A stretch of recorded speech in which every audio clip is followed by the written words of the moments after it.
I want to bring in Florida-based radio host Brian Mudd. Brian, thanks so much for being with us. I want to, first off, play a sound for you from yesterday. Camp David, President Trump says unequivocally he's not interested in finding a legislative solution or a fix for the dreamers in this country unless it's tied to his wall. Take a listen.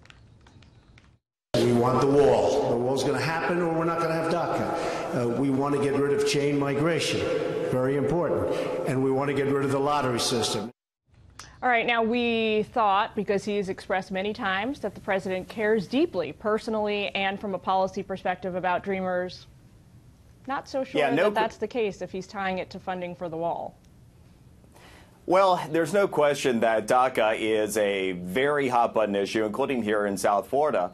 And when you're talking about the various different constituencies, something that's important to remember is that you have a lot of people that are here, that have been here legally, and that want to see others that are going to take the appropriate steps. And I think that the question continues to be whether or not we can take a path towards legal citizenship for dreamers and make it copacetic with his base that has been interested in people that are going to take the legitimate path along with what he was elected for, which was border security. And if you take a look at the first year, we have approximately a 70% reduction in illegal activity at the southern border. We are seeing that the prototypes are on track for the wall, but at the same time, we don't have all of the funding in place. So there definitely are more questions than answers at this point. But I wouldn't be surprised. It's not clear, though, Brian, that we have any of the funding in place. And I agree with you. You're right to point out that, you know, stricter immigration policy, border security is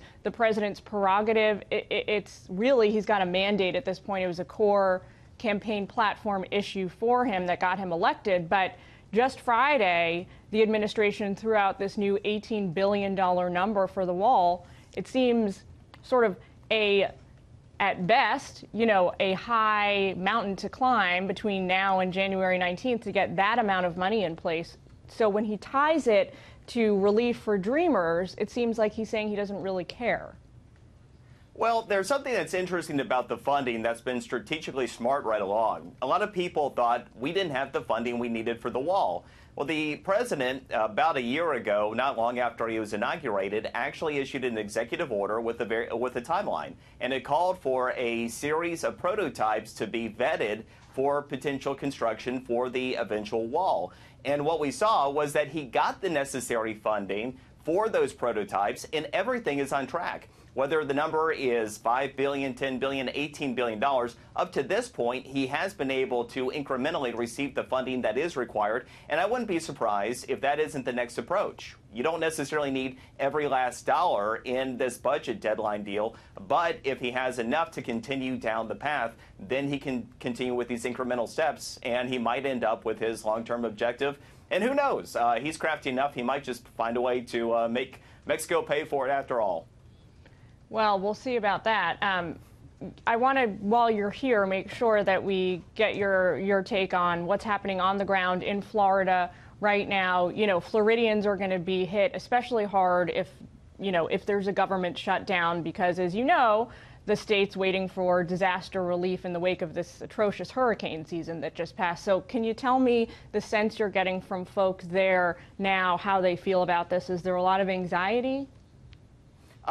Actually, I've detected zero anxiety. Our local economy is the strongest it's been in, the national economy is the strongest it's been in 12 years. Our local economy is even stronger than that, and it's healthier than that, actually, because the last time we had this type of growth, which was 2005, it was built on the housing bubble here in South Florida, and that ended up creating an era of unsustainability within our housing market and within the economy. And I was just talking with the CEO on Friday of the Palm Beach County Business Development Board, and what we've seen is that our local economy is being built on tech jobs, biotech jobs, not just the service and tourism jobs. And on the funding, I haven't come across anybody, not one listener that has expressed concern about a potential shutdown. Okay, Brian, we've got to leave it there, but thanks so much for joining us today, Brian Mudd. We'll talk to you again soon. Thank you for having me back. Appreciate it.